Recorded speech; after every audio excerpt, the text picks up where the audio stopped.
Good morning, everybody. Welcome to the Flow Show, Friday, 6th of February. We've made it to the end of the week, and another whopper week it was. And we didn't even get any jobs data.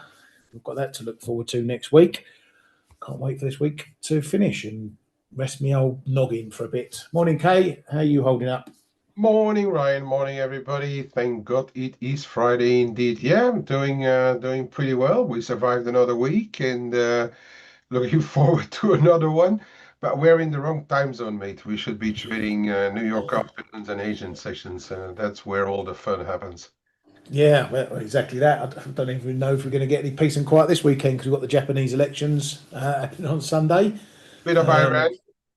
Yeah, we've got Iran as well, so that's ticking along. So 7 day weeks, mate. 7 day weeks. I thought we were supposed to get easier when you're trading for yourself. Um, well, actually, we trade we work at least more hours than when I was working for an employer. Yeah, exactly. Always the way. Always the way. Right, let's get started. Get through all the bits and bobs so we can have a look at what's going on in the markets. Over in Japan, we've had yet further stories, polls coming out suggesting that Takaichi's LDP is going to secure a majority, even a strong majority. So we definitely know where the biggest price risk lies on the election on Sunday. That's that she doesn't get the majority that everyone is now expecting, but as we've been banging on about incessantly this week and prior weeks, the price risk is still twofold for a move in either direction. If she gets her majority, it gives her an easy path to pass fiscal measures, which we know the market likes to hit the yen on, sell the yen on.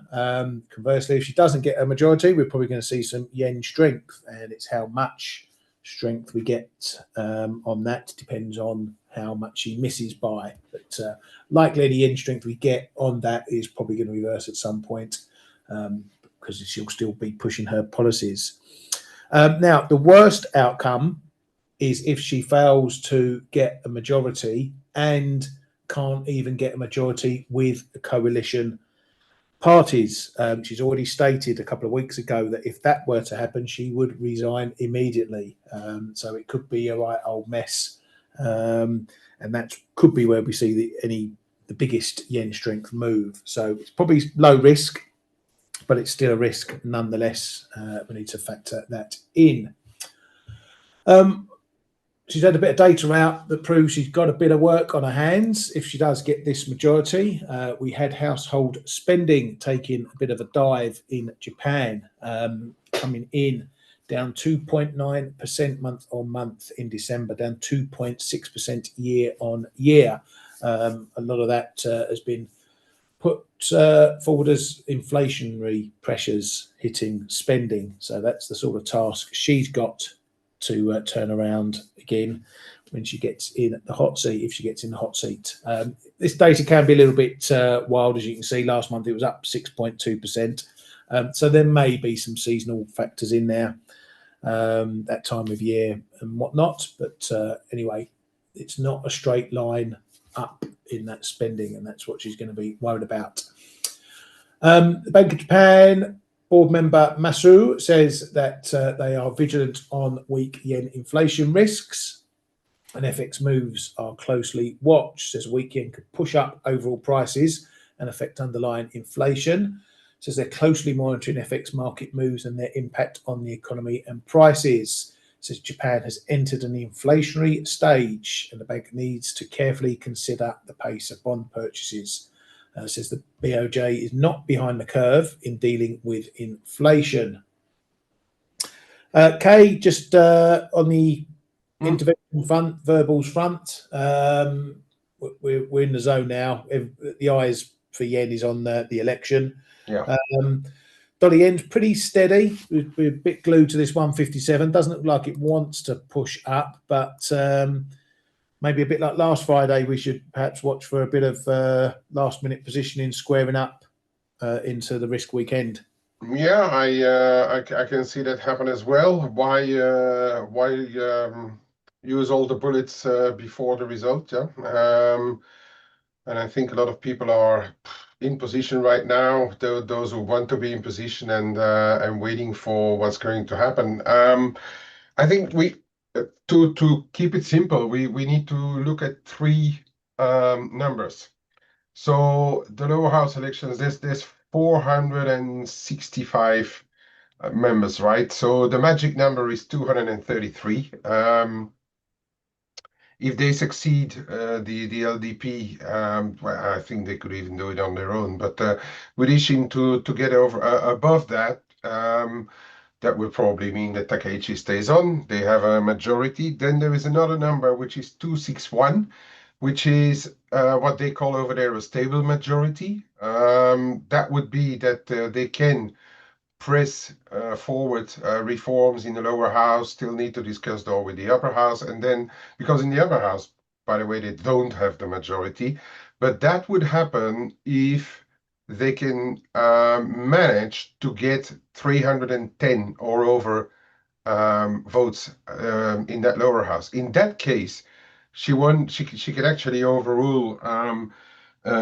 whatever the upper house may say, and because then she would have what they call a super majority, and that would really give her the free hand to do whatever she wants to put in place, basically. And that should probably, if we see such number, that should probably have the biggest effect on the, let's say, the downside of the yen, the upside of yen pairs, if she would secure a super majority. Um, and inversely, as you already pointed out, there is always that small risk that she doesn't make it, and then we would have obviously a move to the other side. But whatever happens, and I guess if you compare those numbers, and the market would really take a huge vote in her favor as a green light to continue to, or an impulse to continue to sell yen based on the fiscal looseness. That's where we probably also have the highest intervention risk. So both will be linked, in my opinion. Yeah, what would be a realistic strong majority? Obviously, getting the number on the head 266 Mm. would be it. But you know, we're not talking about her getting 350 or anything like that. What's the sort of what would look like a really strong majority? Up maybe up to 280s, 290s. Well, 280s, 290s will already be comfortable. But if you look at the Nikkei polls, she could get the up to with Ishin, huh? She could get close to that supermajority. If you look at the polls, really, you take 60%. If she would get up to 60% as the support numbers have been shown, yeah, she would land somewhere in the 280 zone. And what would she do with Ishin? Would she bin him off if she gets the minimum 266 on her own? Would she then bin off Ishin as a coalition party or keep them on? No, I don't think so. I think the only well, I mean, that's just personal opinions all the time, but I think the only way she would tell Isin go and take a hike, you can even go back into the opposition, is if she secures the 310 on her own. But that's a huge ask, right? Yeah. Let's see what that means. That would be, I'm just getting my calculator out. Uh, that would be that she secures over 67% of the votes. That's likely a rainbow bridge too far, you know. Yeah. Ah, well, that would be something if she secures that. But even then, I'm not sure. I mean, she's a hardliner, but I'm not overly sure that she would bin Ishin. It's always better to keep your People on your it's side. not an Yeah. enemy close, but Yeah. your uh, half or pseudo friends not too far from you. She if she keeps them, it will even be easier, right, to do what she wants to do. Yeah, provides a bit of a cushion if Yeah. she loses any other members along the way and whatever. Okay, cool. Thank you very much. So we got the ballpark figure. The guys know that 266 would get the majority, and at the minimum, anything on top is going to be icing on the cake. Right, moving over to the RBA, Bullock was out and about saying policy needs to be tighter as capacity constraints persist. Recent inflation increased is judged partly temporary, but some appears persistent. She says that based on the data at the time, easing was entirely appropriate, and wouldn't say that they were premature in last year's easing cycle. So I'm going to do a bit of explaining as to why they've cut and then started hiking again. Right, over to Clownland, the first circus tent at the Bank of England. They held rates at 3.75% as expected, but we got a dovish vote. Well, dovish everything, really. The vote in the end went 5-4. I thought it might have gone 6-3 from the 7-2 expected, but it went even further, 5-4 for a 25 pip cut. Notes out of the bank saying that the bank rate is likely to be reduced further. 4 of those who voted for the cut was Breeden, Dinger, Ramsden and Taylor, all voted to cut by 25 pips. Inflation forecasts were cut pretty much across the horizon. 1-year inflation hacks down to 1.7% from 2.5%. All the others coming down just a pip or a couple of pips. GDP was reduced as well. 2026 growth now expected at 0.9% from 1.2. 2027 knocked down a point to 1.5%. Actually, 2028 they put up a pip by to 1.9%. Not that anyone cares what happens in 2027 and 2028. These guys can't forecast what's going to happen tomorrow, let alone what's happening in 2 years. Anyway, Bailey, he was out on the waffle saying it's all going well, and there should be scope for some further reduction in the bank rate this year. But that doesn't mean he expects to cut rates at any particular meeting. Expects CPI to fall around 2% in the spring, and we need to ensure it stays there. Says disinflation is on track and ahead of schedule as expected in November. And therefore there should be scope for some further easing of policy. So overall, a very dovish tilt from the bank. Pretty much what they should have been doing a few months ago. They finally decided to try and get in front of potential weakness in jobs. Other BME members mentioned at the last meeting that they expect inflation to come down to target much faster Q2 this year. So it looks like, as I say, for once, may still be a bit late, but they might have started getting in front of the situation happening in the UK. I'm still expecting some weakness to come through. Now, what that's done is obviously it's got the market repricing a bit, expecting that dovishness. We are only really looking at maybe 2-3 cuts, that they'll get the rate down to around 3%, maybe by the end of this year. So 3 cuts, that's not going to be hundreds and hundreds of pips for the pound every time they decide to cut. The question will be, is inflation really going to come down, or is it going to remain sticky, the likes of which we've seen in a lot of countries around the globe, or is the economy going to falter and bring inflation down more than expected, forcing them to cut further?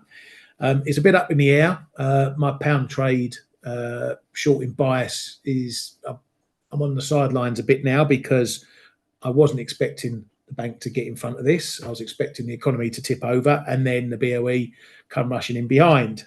Now they've potentially stepped out in front. That puts a little bit of a dampener on my thoughts of being a pound short. I'm not wholly reversing from that, but I might need to reassess.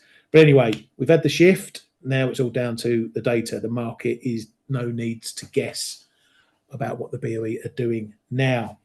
Kay, what were your thoughts on the old clown show?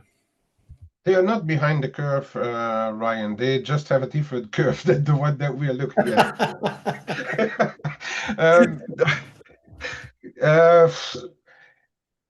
Yeah, well, people in the room know how I traded it. Short sterling, but take your profits, and that's still how I feel about it right now.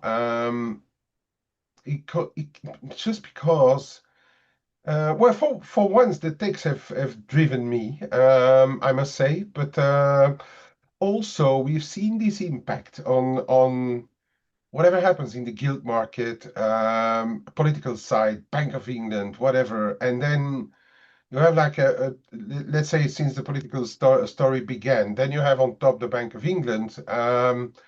You have a 2 days push, and then the market takes a breather, and we are seeing it again. So my take on all of this is, I still agree with you, and although your bias has been diminished now, but I still think that there is a risk for sterling going forward, especially if politics would have anything to say with it about it. I think we're in for more mess, but perhaps it will have to wait a little bit, and as already several people in the room also were talking about it, maybe Starmer is still safe until May, until those elections, local elections that we have in the UK. So the market is probably going to to trade it right that way, a wave of selling, then a pause, then hang on a bit. We're having a little bit better data. You were telling that as well. The data weren't that they weren't nothing to write home about, but at least I don't know, avoiding recession, etc. And then all maybe risk doing a little bit better as we see today. Risk is rebounding a bit, so the sterling as well. And I think it's gonna go in waves like that.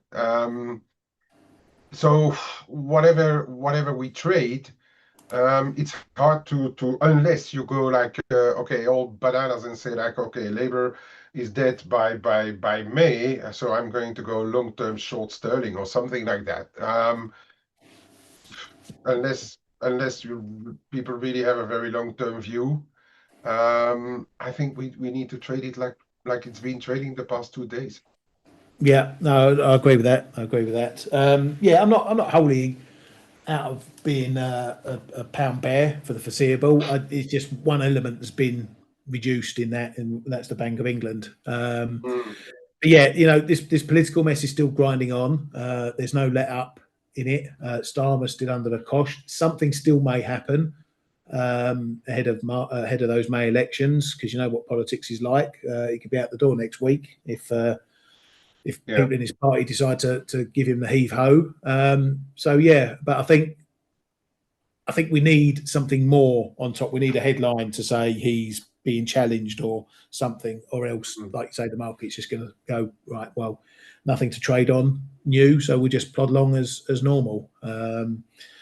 But yeah, What I it's what I could yeah, see, but that's then looking much further into the future. I mean, if you look at market terms right now, you look at some assets that's already a light year away. But the question will probably arise into the next Bank of England meeting. Is Bailey going to flip? Is he going to go from hold to a cut as well, which would then no, sorry, he already did. I don't know. Is anyone else going to go even deeper also?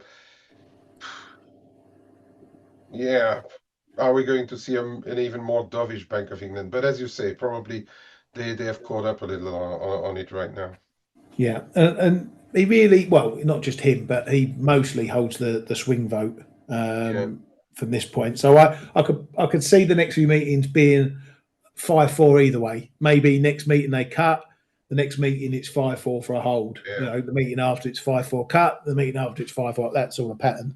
Um, maybe, I think he may.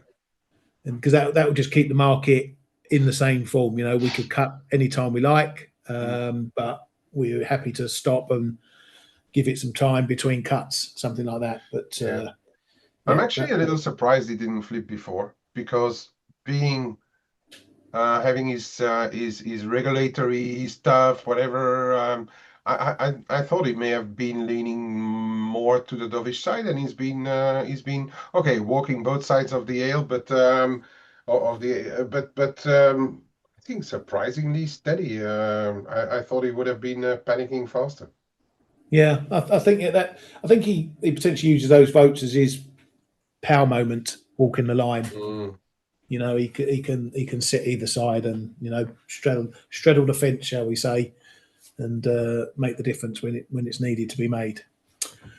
Anyway, let's move on from those clowns. Move on to the other lot over in Europe. ECB held their rates unchanged as expected. The statement was pretty much word for word of the last ones. Data dependent, blah blah blah blah blah blah blah.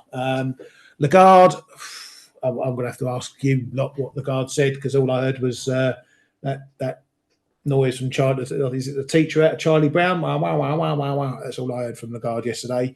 But anyway, she said the domestic market is responding strongly. Consumption is improving, and investment is the big story. And all that investment is related to AI. Everything is related to AI, she said. She said it will take some time to see how that impacts productivity and inflation. As you can imagine, the muzzles are off, so every ECB bod is sticking their head out the window to shout and scream. Kazakhs says a big, rapid euro strengthening may trigger an ECB response. ECB's Ren says at our next meeting in March, we will receive new data and an update of the ECB's forecasts, which will allow us to refine our assessment of the euro area's growth momentum and inflation dynamics. He stays on the dovish side by saying there's a real risk of lower than expected inflation. All the rest are just doing the usual victory laps, and everything is fine and dandy.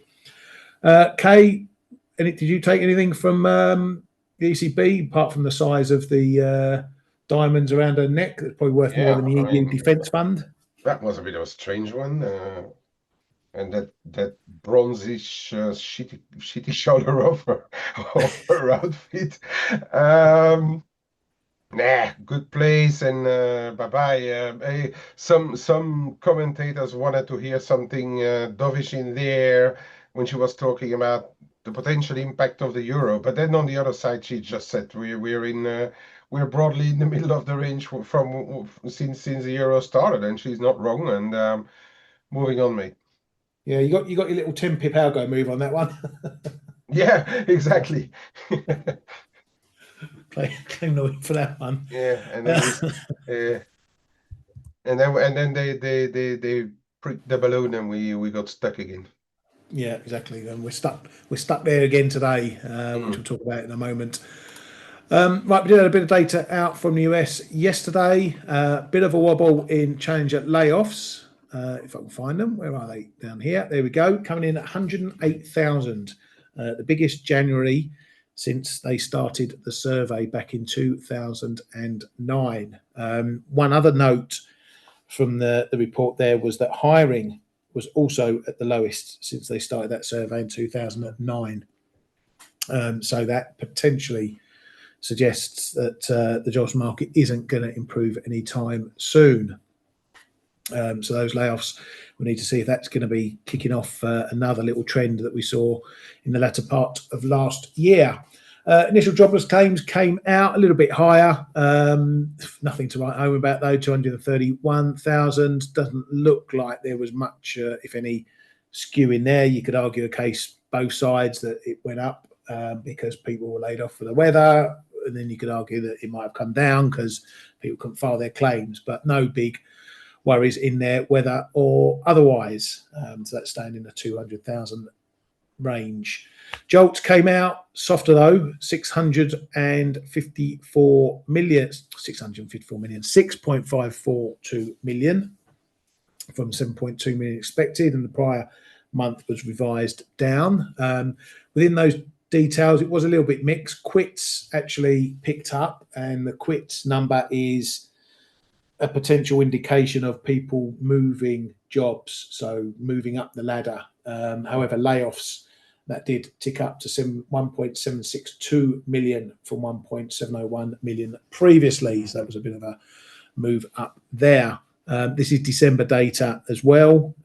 So always potentially some seasonality in there too. Bank of Canada's Macklem says rate cuts may stoke CPI. He says he warns against rate cuts if weakness is due to lost supply. He says restructuring of the Canadian economy and a pickup in productivity will take years, and the bank stands ready to respond if the outlook changes. So not really stepping into the dovish side again. They're on hold, and some in the market thinking maybe the next move is up, but he's not giving an inch that way. But definitely doesn't sound like they're ready to cut again anyway. Banxico, they left their rate unchanged at 7% as expected. Kay, I haven't read anything about Banxico. Is there anything of note in their details? I didn't see anything dovish in it. They revised their inflation's expectations a bit higher for this year. They're always pointing at the risks that like every central bank is doing.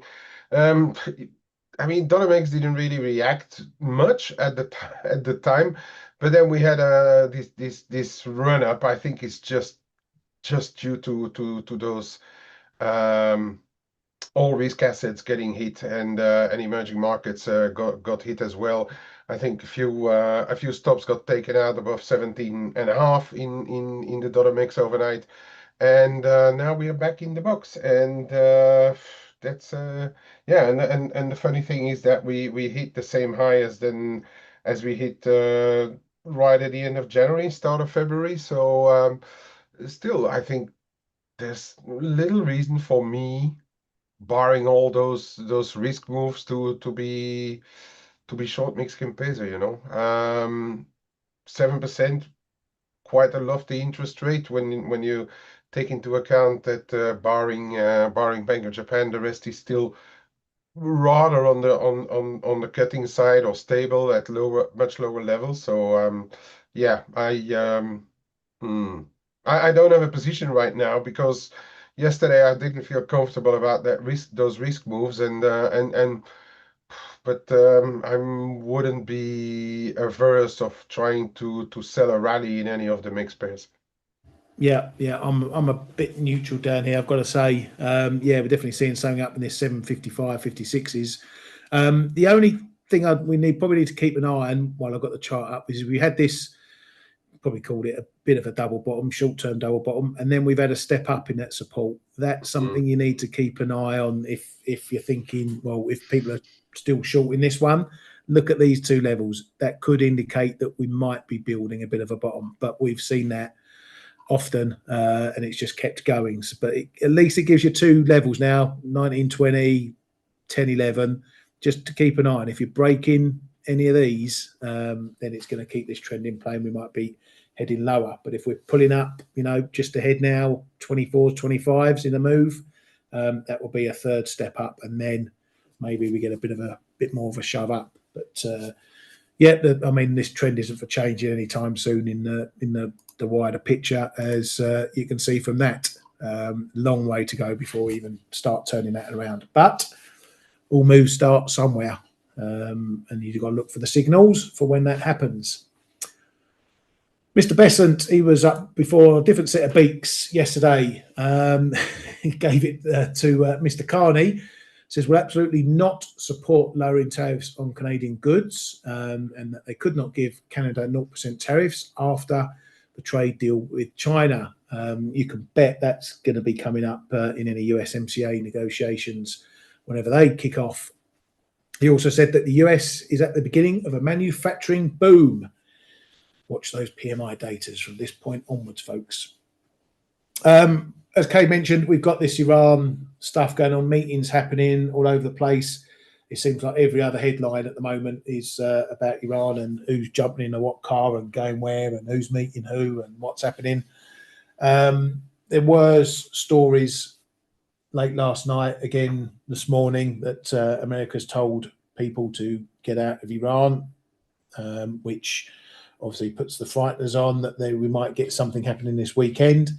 It is, I think, a bit of risk. Yes, they're talking. They want a deal. Trump wants a deal. So there's a good chance of getting a deal, but there's also a chance of not getting a deal when Mr. Trump decides to drop a few bombs in a few places. So there is some weekend risk for that as well, which could play into obviously yen trades, yen pairs on the risk basis. So that's something just to keep an eye on over the weekend. Any other weekend risk, Kay? Is the weather going to be crap again? Yeah, Trump is also talking about that START program around the nuclears, and then Russia had already been responding that they should get involved if France and UK are in there. Well, I mean, there's always going to be some sort of weekend risk here or there. Um, Elsewhere, I don't know if anyone really will pay any attention to it because the Portuguese president has really a ceremonial role. But there's elections in Portugal as well over the weekend. But really, I mean that shouldn't even cause a ripple anywhere. No, I think it's going to be an interesting risk watch over the weekend because we are seeing a bit of a bounce here in everything, and I find it quite interesting actually what happened, especially the past sessions. But we really this session in Asia that we had, because it looks like to me like a little bit of a last cleanup of the books wrongly positioned. And I'm not talking about crypto, guys. Okay, I'm not a crypto guy at all, but I'm just looking at the more traditional stuff. S&P, you had that even FX was affected. We had this pretty sharp drop in the Aussie dollar, a bit of a low in the cable, and then yeah, EM also a bit higher, but dollar mix is already a percent, more than a percent of the highs, and the S&P is back above 68 and 68.30 even. So yeah, I'm starting to think we may have seen the worst of it. Yeah, yeah, until something happens this weekend and then it all goes tits up again. But Yeah, that's always possible that you see a gap open on after the weekend with the weekend risk. But yeah, I yeah, people know in the room. I bought Aussie, I bought S&P this morning. So yeah, I really think the worst is over. But as usual, I'm taking profits along the way up. So my risk is reduced already. So yeah, that's the way you've got to do it. Nicely done, mate.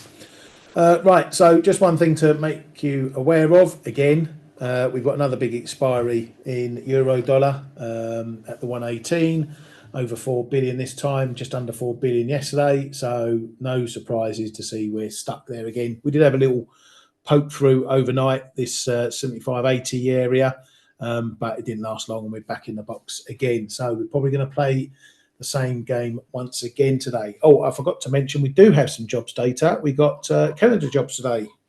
So that's going to give us our employment fix.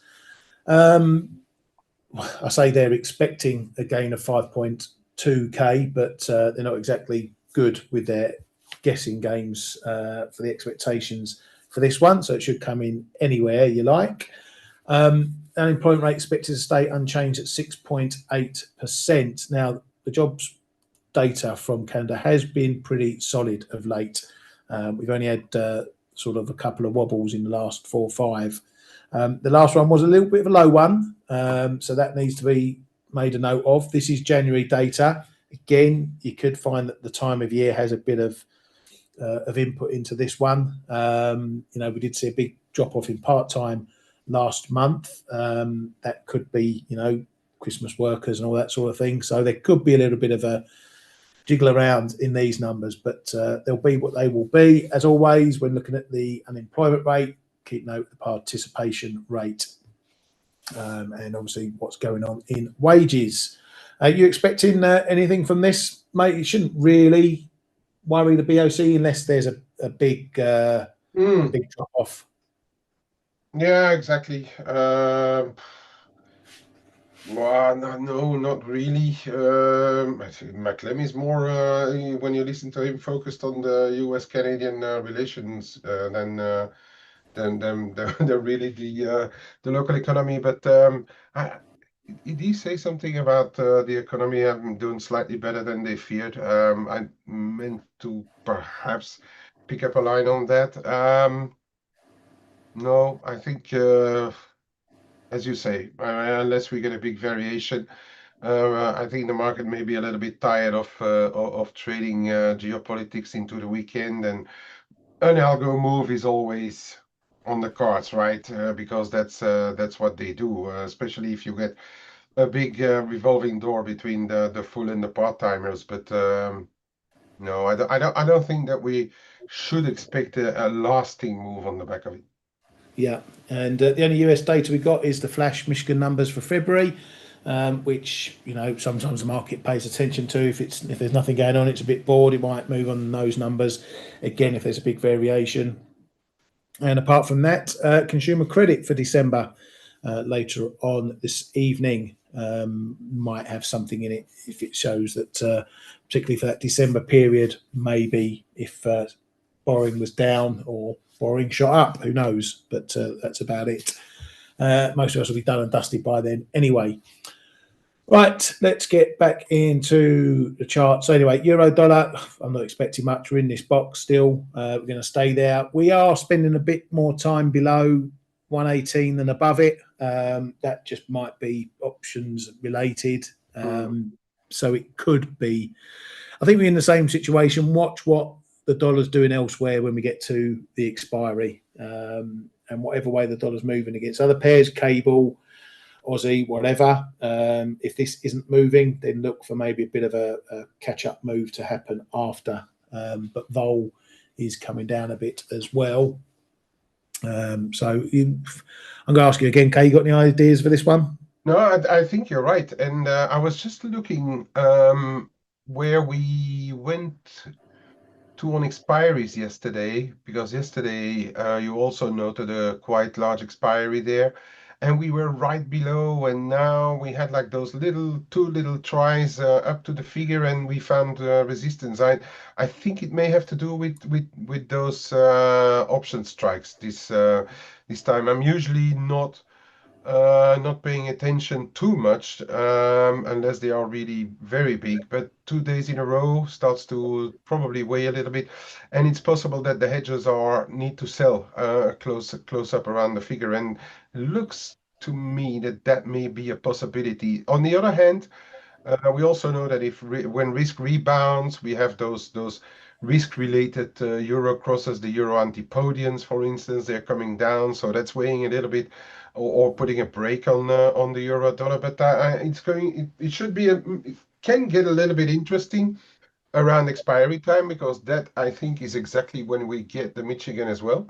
Yeah. So if we get a bit of a weaker Michigan, and the shackles of the expiries are off, perhaps then we will see a bit of a bigger move. The rest is going to be dependent on where those I would say, especially the equity markets are heading to this afternoon. They're seeing a quite decent bounce. Okay, I mean, and that Yeah. maybe, but again, it's more supporting stuff like Aussie in particular, maybe the Canadian dollar a little bit as well. And look, I'm just having a quick look. Yeah, dollar Norway is back down. That's also a good indicator of it. Right, that's about it that I have to say specifically about the euro dollar. Yeah, yeah. Interesting. You mentioned about this Canadian dollar because that's trying to hold this rally, this bounce that we've had from down here. I'll keep an eye on this 136.50. It messed around with it, had a little break below. We've got this little sort of, I call it a safety net, 20s, 30s below this, but it's now starting to build on it.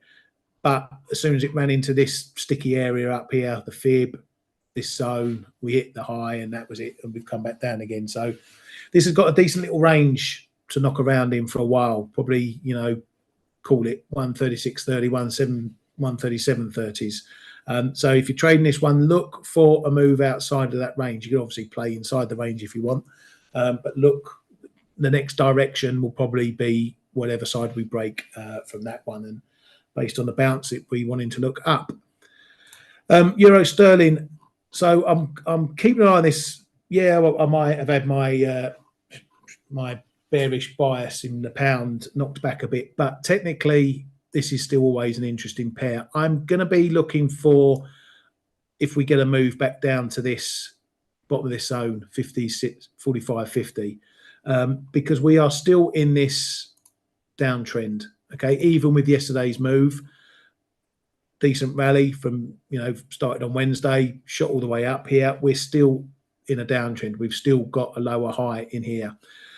So I'm still looking at this from a technical perspective. Let me get my little pen out. If I see something like this happen, that's going to potentially be my old 1-2-3 formation. Okay, where we make a low, break that low, come back, respect the old low. If that happens, that's going to suggest a bit of a bottoming pattern in play, and then we might sort of go on and have a little move back up. So technically, I'm keeping an eye on that one to take a fresh longs in this one. I'm still interested in a move if we get down to the 86 figure, but if it's a quick move, that might spell a bit of danger, keeping the trend in play that we're going to have a little break through. So that's technically, this is what I'm looking at for this one, irrespective of my view on the pound generally.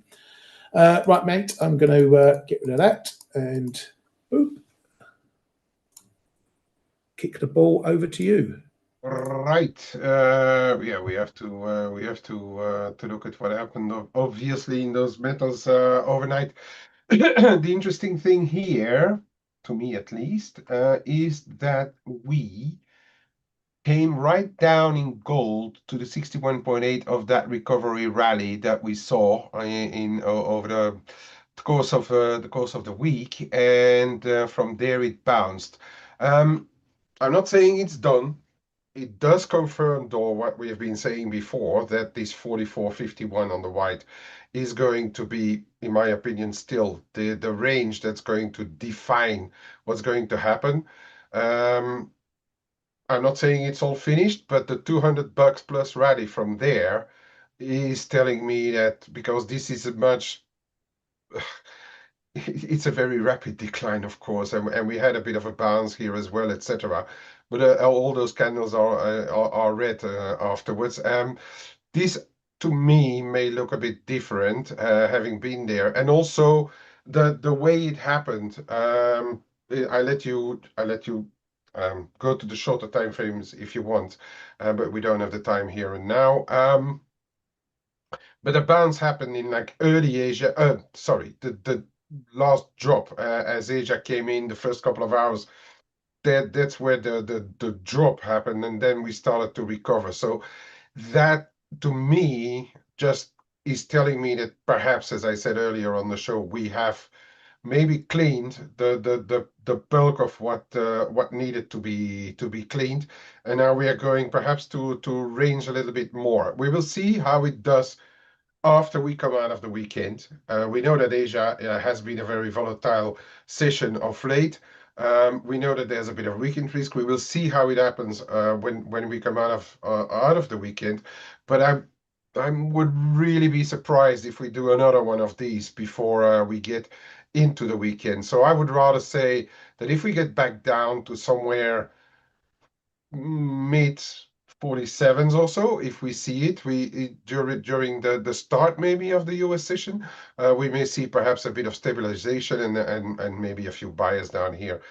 Silver was another wild one. It just crashed through the support box here.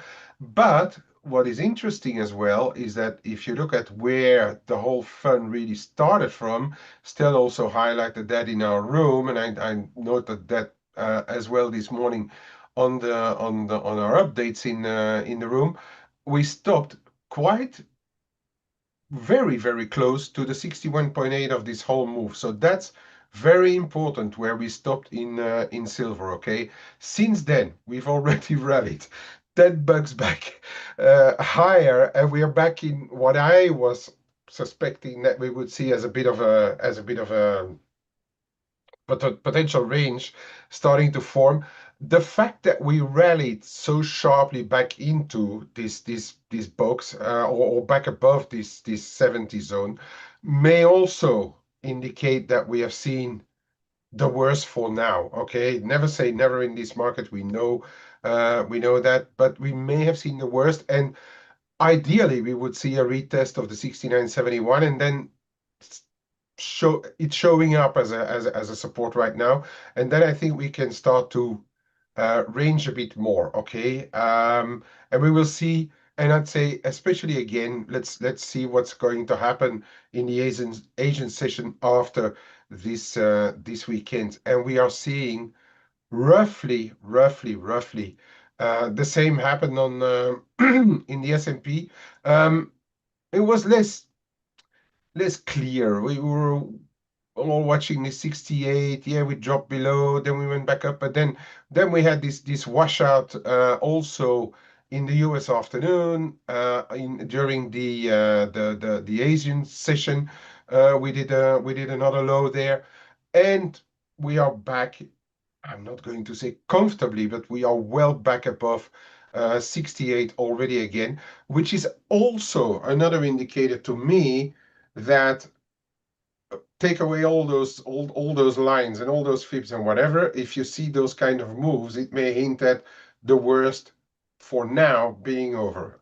Again, the disclaimer coming, the weekend risk, okay? But if we close the if we close the week above 68, that may hint that the worst is over, and especially if we start to tackle 68 and a half, maybe we are going to even push a little bit higher. I'm lightly positioned in that direction.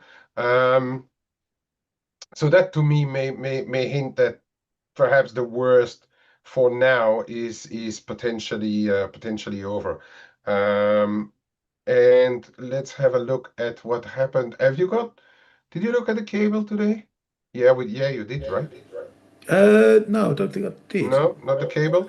The Only cable, briefly if I did. yeah, okay. The cable has been really under the cosh those two sessions.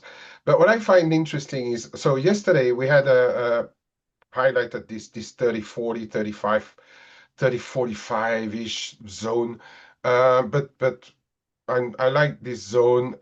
Yesterday, around fixing time, I bought back my shorts in the cable, and then we had that extra drop in the cable also over Asian time, but we're back above. Okay, and again, this is another one. The correlations are kind of back, at least for what real risk is, because the sterling is also a bit of a risk currency, right?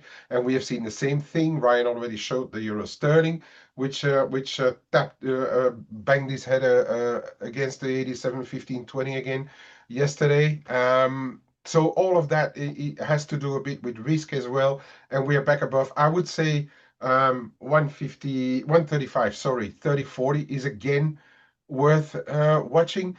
And on the top side, if this kind of recovery in the assets continues, I would be watching what's happening just around 136 the figure, but also here around 136.20, 25-ish.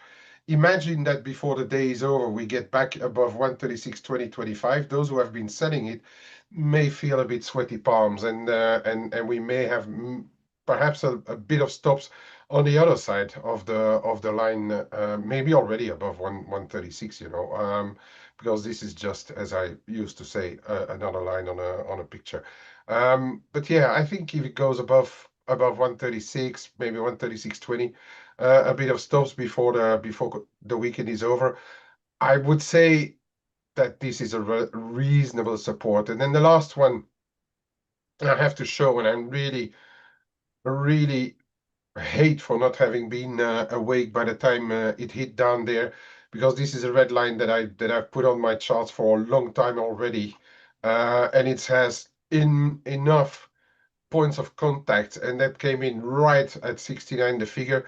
Asia went down there on the washout in the risk assets, and then we had a strong bounce in it, and I found myself having to pay up a little to get back into some smaller again longs, because never before the weekend do something really stupid. But we're already back above that 69.60 line, which is the other side of this zone here, it's going to be clear that this zone, which is not only the red line, but also supported by what happened around here back at the end of January, bit of a springboard to go higher. We had a close but good enough for government work retest on Monday the 2nd, and we bounced higher, and now we had this third try, and we are bouncing again in Aussie dollar.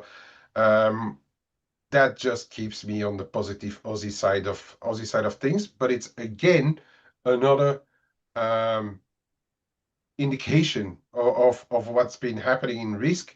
And when the risk bounce is there, Aussie is one of the better currencies to trade risk on on the back of risk. We have seen the sharp drop over the last couple of sessions when asset markets were trading risk off. Aussie did as well, but we held a really, really strong level down there. So that is the last one that I really wanted to show for today. And yeah, I think it's a really, really big level around 69 now. And have a great weekend, everybody. Thanks for being with us. Back over to you, Ryan. Thank you very much, mate. Another week passes under the bridge. I hope you traders have done all right, and we're always here to help if you need any advice or anything at all. Do remember to join us on Face later on. Otherwise, have a safe and peaceful weekend, and we'll see you all next week for Jobs Week. See you later.